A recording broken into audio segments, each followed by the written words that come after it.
জিনিস বুঝি ইস না। ইমিগ্রেশনের ছোট্ট একটা পরিবর্তন, ইমিগ্রেন্টরা চ্যালেঞ্জ করে হাই কোর্টে যায়, সুপ্রিম কোর্টে যায়। আর মিলিয়নার বিলিয়নারের বাড়িওয়ালা বা ল্যান্ডলর্ড তারা এটার মামলা করছে না, জুডিশিয়াল রিভিউ করছে না, আদালতে যাচ্ছে না। এটা সিম্পল কমন সেন্স এর বিষয়। আমার এটা বুঝে আসে না। আগামী বা নেক্সট ফাইন্যান্সিয়াল ইয়ার অর্থাৎ ২০২৭ থেকে ২০২৮ ফাইন্যান্সিয়াল ইয়ারে এটা হয়ে যেতেছে ৳৩০,০০০। ল্যান্ডলর্ডদের প্রচুর রেগুলেশনের বেড়াজালে আবদ্ধ করা হচ্ছে এবং ট্যাক্সটায় একদম আপনার কঠিনভাবে তাদেরকে আকর্ষণ করছে সরকার। আমি মনে করি তারা আসলে একটা ডিসঅ্যাডভান্টেজ পজিশনে আছে। আসিফ ভাই, আমরা আজকে ইসলামিক মর্টগেজ নিয়ে কথা বলতে চাচ্ছিলাম, এবং আরো কয়েকটি টপিকস ছিল আলোচনার জন্য। আমি যদি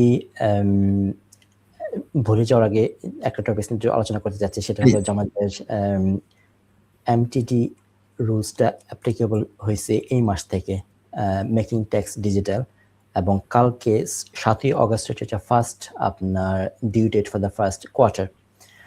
তো মেকিং ট্যাক্স ডিজিটাল নিয়ে আমার দেখা মতে টিভি3 তে কিন্তু কয়েকটা প্রোগ্রাম হয়েছে।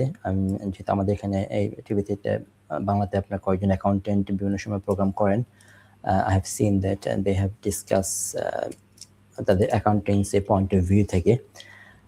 আমার যেহেতু এই আমাদের এই শোতে কিছু দর্শক আছেন যারা ল্যান্ডলর্ড, সো এবং অনেকে আছে আপনার হয়তো জাস্ট ইনফরমেশনের জন্য আসেন যে বিজনেস রিলেটেড অনেক আলোচনা আমরা করি।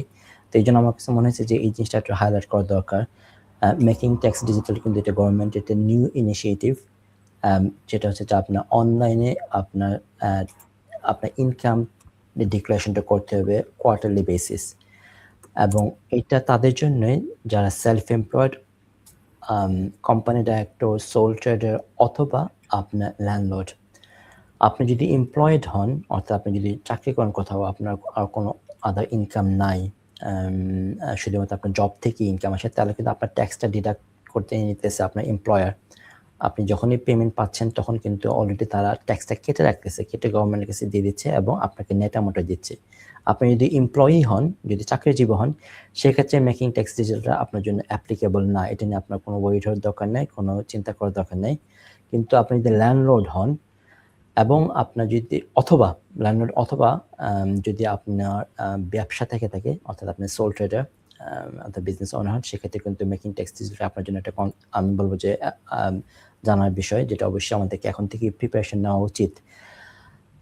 এটা হলো ফার্স্ট ইয়ার 2026, এই বছর এপ্রিল মাস থেকে শুরু হয়েছে এমটিডির ক্যালকুলেশনটা, এবং এই 2026 এপ্রিল থেকে 2027 মার্চ পর্যন্ত, এই যে ফার্স্ট ফাইন্যান্সিয়াল ইয়ার, এই বছরে যদি কারো ইনকাম হয় £50,000 গ্রস ইনকাম আপনার, সেক্ষেত্রে কিন্তু তাকে আপনার ডিক্লেয়ার করতে হবে কোয়ার্টারলি বেসিসে। তো ল্যান্ডলর্ডদের ক্ষেত্রে কিন্তু এটা অলমোস্ট চলে আসে। যদি কারো যদি একটা ইনকাম জব থাকে অথবা একটা সেলফ এমপ্লয়মেন্ট ইনকাম থাকে, পাশাপাশি একটা প্রপার্টি থাকে অথবা দুটো প্রপার্টি থাকে, রেন্টাল ইনকাম পাচ্ছেন, বছরে কিন্তু আপনার গ্রস 50,000 ইনকাম এক্সিড করে। তো সেক্ষেত্রে কিন্তু আপনি এই মেকিং ট্যাক্স ডিজিটালের স্কিম আওতায় পড়তেছেন। এই বছরে যে ট্যাক্সের থ্রেশহোল্ড ধরা হয়েছে, যদি আপনার সেলফ এমপ্লয়েড ইনকাম 50,000 হয়, সেক্ষেত্রে কিন্তু আপনার কোয়ার্টারলি বেসিসে আপনার রিটার্নটা জমা দিতে হবে, নট ট্যাক্স, বাট আপনাকে রিটার্নটা জমা দিতে হবে quarterly basis every 3 months interval. আগামী বা নেক্সট ফাইন্যান্সিয়াল ইয়ার অর্থাৎ 2027 থেকে 2028 ফাইন্যান্সিয়াল ইয়ারে এটা হয়ে যেতেছে £30,000, আপনার থ্রেশহোল্ডটা কমে আসতেছে। এবং 2028-2029 এই ফাইন্যান্সিয়াল ইয়ার এটা হয়ে যাবে আপনার £20,000। তো আপনার লন্ডনে যদি নাসিদ ভাই আমি একটা প্রপার্টি ইনকাম ধরি, এখানে কিন্তু আপনার আমার মনে হয়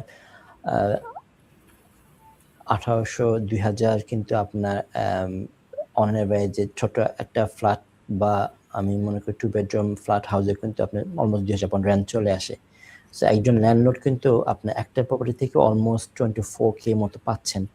আই থিঙ্ক আমি গত সপ্তাহে যখন একটু রিসার্চ করতেছিলাম, দেখছি আপনার অ্যাভারেজে প্রপার্টির রেন্ট ধরা হয়েছে ইউকেতে, লন্ডনে £2300, £2,300 আপনার অ্যাভারেজ রেন্ট লন্ডনের ক্ষেত্রে। তো আপনার এটা যদি হয় যে আপনার £2,000 আপনি পাচ্ছেন একটা প্রপার্টি থেকে, বছরে 24,000 পাউন্ড আপনার একটা প্রপার্টি থেকে আসতেছে। আপনার যদি পাশাপাশি সেলফ এমপ্লয়মেন্ট ইনকাম থাকে অথবা জব থাকে, আপনার কিন্তু গ্রস ইনকাম 50 এক্সিড করতেছে। নেক্সট ইয়ারে এটা হয়ে যাবে 30,000 পাউন্ড। দ্যাট মিনস আপনার একটা প্রপার্টি থাকলে কিন্তু আপনি অলমোস্ট ডেফিনেটলি আপনি এমটিডি ট্যাক্সের এই রুলের মধ্যে পড়ে যাচ্ছেন। তো এটা যেহেতু ট্যাক্স রিলেটেড ব্যাপার, আমি এটা নিয়ে ইন ডেপথে যাব না যে আপনার কোন কোন ইনকামটা আসতেছে বা কিভাবে আপনি ক্যালকুলেশন করবেন। এটা আপনাদের অবশ্যই যারা অ্যাকাউন্টেন্ট ইউজ করতেছেন বা যাদের অ্যাকাউন্টেন্ট আছে তারা আপনাকে অবশ্যই গাইড দিতেছেন বা গাইড করবেন। যদি আপনারা অ্যাওয়ার হয়ে না থাকেন, আপনি অ্যাকাউন্টের সাথে আলাপ করেন, হয়তোবা আপনি এটা এখনো থ্রেশহোল্ডে মিট করেন নাই, আপনার অ্যাকাউন্টেন্ট আপনাকে নাও বলতে পারে যদি আপনি এটা থ্রেশহোল্ডে মিট না করে থাকেন। বাট সেক্ষেত্রে আমি বলবো যে আপনি নিজেই একটু এটা নিয়ে একটু আপনি স্টাডি করেন, দেখেন আপনার অ্যাকাউন্টেন্টের সাথে মিট করে এটার ব্যাপারে প্রিপারেশন নেন। যদি এই বছর আপনার না হয়, আপনার কিন্তু নেক্সট ইয়ারে ডেফিনেটলি আপনি এমটিডি আওতা পড়তেছেন। নেক্সট ইয়ার না হলে তারপর বছর অবশ্যই, কারণ 20,000 pound income, self employed income আমার মনে হয় অলমোস্ট না সাথে যে কেউ, আপনি যে ভাই যিনি বলেন যে উনি মিনি ক্যাপ করেন, মিনি ক্যাপ করলে তারও হয়। মিনি ক্যাপ করলে আপনি ডেফিনেটলি আসতেছে এমটিডি 20,000 তো আপনি ডেফিনেটলি ইনকাম করবেন। হ্যাঁ যেটা। So I think Nashid bhai, almost everyone is going to fall into this category. যারাই বিজনেস করতেছে তারাই কিন্তু আপনি এই এমটিডি থ্রেশহোল্ডের মধ্যে পড়ে যাবে।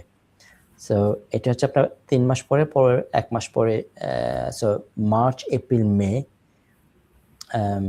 এপ্রিল মে জুন এই 3 মাসেরটা আপনি জুলাই বাদ দিয়ে অগস্টের 7 তারিখে হচ্ছে আপনার ডিউ ডেট, অর্থাৎ কালকে হচ্ছে আপনার ডিউ ডেট। তো কালকের মধ্যে সাবমিট করতে হবে যারা থ্রেশহোল্ডের মধ্যে পড়তেছেন। এটাই ছিল আমার এমটিডি নিয়ে একটা কথা বলা। তো ল্যান্ডলর্ডদের স্পেশালি আমি মনে করি যে সবারই এটা চলে আসবে এই বছর না হলে আগামী বছর কিন্তু তারা কিন্তু এমটিডি আওতা পড়বে। তো they should aware about this things. আরেকটা জিনিস নাশিদ ভাই, আমরা আই থিঙ্ক নিয়ারলি 2 ইয়ার্স আগে আমরা আলোচনা করছিলাম, সেটা হচ্ছে প্রপার্টি ডাটাবেজ। এটাও কিন্তু আপনার এই বছর ইন্ট্রোডিউস করার পসিবিলিটিস আছে, যেটা আপনার গভর্নমেন্ট অনেক দিন ধরে প্ল্যানিং করতেছে, প্রিপারেশন নিতেছে। যদিও এটা উল্লেখ করা ছিল যে তারা করবে, I think they are nearly at the last stage of doing the trial and test. তো যারাই আপনার যাদেরই আপনার বাই টু লেট প্রপার্টি আছে, অর্থাৎ ইনভেস্টমেন্ট প্রপার্টি আছে, তাদেরই কিন্তু আপনার এই ডাটাবেজে তাদের প্রপার্টি ডিটেলসগুলো ইনক্লুড করতে হবে। এখনো আমাদের কাছে ডিটেলস ইনফরমেশন নাই এটা আপনার কিভাবে আসবে, কি কি ইনফরমেশন বা কত টাকা পে করতে হবে, ল্যান্ডলর্ডকে আলটিমেটলি পে করতে হবে এইটাতে, এই ডাটাবেজে এন্ট্রি করার জন্য। But it will be mandatory as far as I know. প্রত্যেকটা ল্যান্ডলর্ডই কিন্তু তাদের বাই টু লেট প্রপার্টি ডিটেলসগুলো ডাটাবেজে দিতে হবে। তো ইজ বেসিক্যালি আপনার মানে প্রত্যেকটা ল্যান্ডলর্ডের আসলে ইনকাম এক্সপেন্স এগুলো কিন্তু আর এখন আর হাইড করার কোনো ওয়ে নাই।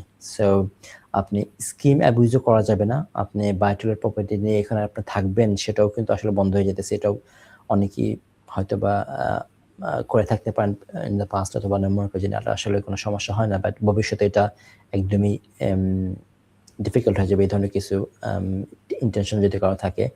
প্লাস আপনার যদি বাড়ি যদি ইপিসি আপনি স্ট্যান্ডার্ড না থাকে অথবা যদি কোনো ইস্যু থাকে, সেগুলো কিন্তু ইজিলি তখন গভর্নমেন্ট ট্র্যাক ডাউন করতে পারবে, যেহেতু তাদের কাছে অলরেডি প্রপার্টি ডিটেলস, ওনারের details, all the information they needed they will have. So এইটা আমার জানা। আমাদের যে ল্যান্ড রেজিস্ট্রি তো আছে, নতুন করে করতে হবে কেন? ল্যান্ড রেজিস্ট্রি নাশিদ ভাই এটা বলে না যে আপনার এটা কি বাই টু লেট প্রপার্টি বা আপনার রেজিডেন্সিয়াল প্রপার্টি কিনা, এই জিনিসগুলো এখন থাকতেছে না। মর্টগেজ তো আছে।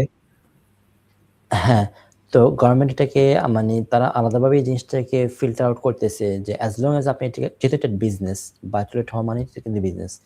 সো যেহেতু আপনি এটা বাই টু লেট প্রপার্টি, আপনার মর্গেজ নাও থাকতে পারে। আমার অনেক কাছে প্রপার্টি আছে কিন্তু মর্গেজ নেই, কিন্তু তারা এটা ভাড়া দিতেছে। অ্যাজ লং অ্যাজ আপনি এটা ভাড়া দিতেছেন, আপনার কিন্তু কয়েকটা জিনিস আমার লাগতেছে। একটা হলো আপনার লোকাল কাউন্সিল থেকে আপনার লাইসেন্স নেওয়া লাগতেছে। সো এটা তো আসছে কয়েক বছর আগে ছিল না। সো এটাও কিন্তু আপনার গত কয়েক বছরে ধাপে এটা ইন্ট্রোডিউস করতে হচ্ছে, এয়ারবিএনবি পারমিশন নিতে হচ্ছে। হ্যাঁ, তো এই জন্য ল্যান্ডলর্ডদের প্রচুর রেগুলেশনের বেড়াজালে আবদ্ধ করা হচ্ছে এবং ট্যাক্সটা একদম সবচেয়ে আপনার কঠিন ভাবে তাদেরকে আকর্ষণ করছে সরকার। আমি মনে করি তারা আসলে একটা ডিসঅ্যাডভান্টেজ পজিশনে আছে। কারণ কি আপনার এটা হাস্যকর যে আপনার ইনকামটাকে তার ইনকাম হিসেবে নিবে কিন্তু এক্সপেন্সটাকে আপনি এক্সপেন্স হিসেবে নিবে না। এটা আমার কাছে মানে কোনোভাবেই যুক্তিতে টেকে না। এটা কিভাবে সম্ভব? আপনি একটা প্রপার্টিতে রেন্ট পাচ্ছেন সে ৳২,০০০ এখানে আপনি মর্টগেজ পে করতেছেন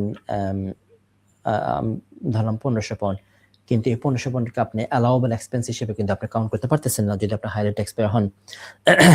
এই জিনিসটা বুঝি না, ইমিগ্রেশনের ছোট্ট একটা পরিবর্তন, ইমিগ্রেন্টরা চ্যালেঞ্জ করে হাইকোর্টে যায়, সুপ্রিম কোর্টে যায়, আর মিলিয়নার বিলিয়নারের বাড়িওয়ালা বা ল্যান্ডলর্ড তারা এটার মামলা করছে না, জুডিশিয়াল রিভিউ করছে না, আদালতে যাচ্ছে না। এটা সিম্পল কমন সেন্সের বিষয়, আমি এটা বুঝে আসে না মোস্তাফিজ ভাই।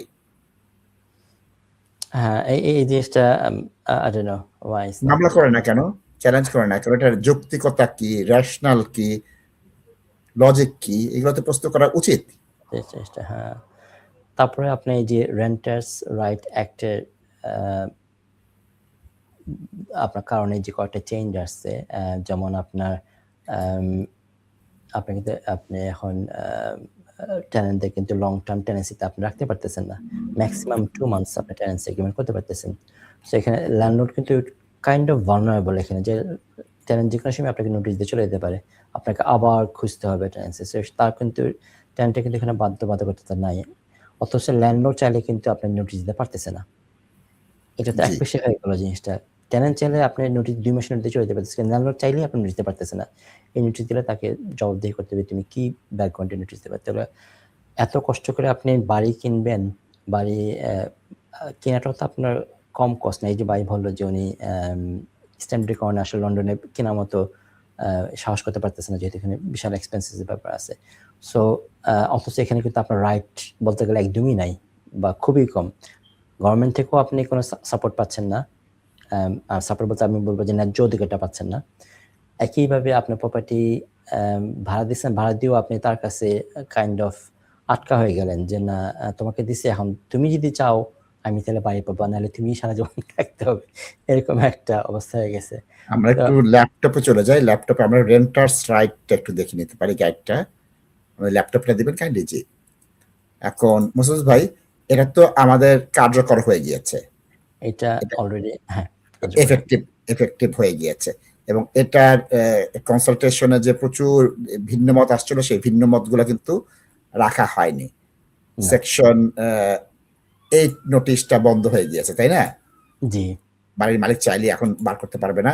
তার দুটো উপায় আছে, একটা হচ্ছে যে দীর্ঘমেয়াদী ভাবে ভাড়াটিয়া ভাড়া দেয়নি বা টেনেন্সির যে টার্মস এন্ড কন্ডিশন সেটা ব্রিচ করেছে, বাড়িওয়ালা ওই বাড়িতে নিজে উঠবে অথবা বাড়ি বিক্রি করে দিবে। এই দুটোর বাইরে তাকে বাসা থেকে উচ্ছেদের আগের স্বেচ্ছায় যেটা পারত মালিক সেটা পারছে না, সেটা পারতেছে না, যে নো ফল্ট এভিকশন সেটা আর হচ্ছে না। এক্স্যাক্টলি। এখন আপনার মোস্তাফিজ ভাই এটা কিন্তু আমি মনে করি যে খুব কম ভাড়াটেই আছে যারা 2 মাস 4 মাস 6 মাসের মধ্যে আপনার করে, এই যে বাসা পরিবর্তন করে, খুব কম। এটা খুব বেশি একটা হবে বলে আমি মনে করি না। এটা এগ্রি করতেছি। হ্যাঁ, অর্থপক্ষে মানুষ বাসা চেঞ্জ করে না। এটা টেনেন্টদের জন্য ডেফিনেটলি এটা আপনার একটা হেডেক যে আপনার বাসা চেঞ্জ করাটা। কিন্তু আপনি যখন একটা আইন করে দিচ্ছেন তখন কিন্তু আপনার এটা আপনি যখন আইন করে দিচ্ছেন তখন কিন্তু আপনি মানে ল্যান্ডলর্ড কিন্তু এখানে অসহায় দিচ্ছে। আপনার তাকে কারণ দর্শাতে হচ্ছে কেন তুমি এভিকশন নোটিশ দিবা। তো এখানে আপনি 2 মাস দিয়েও কিন্তু আপনি বাসা খালি করতে পারতেছেন না। এটাই আমি আসলে বলতে চাচ্ছিলাম যে জিনিসটা যে একপাক্ষিক হয়ে গেছে। এটা আসলে হওয়া উচিত ছিল 2 পক্ষের জন্য সেম রুল।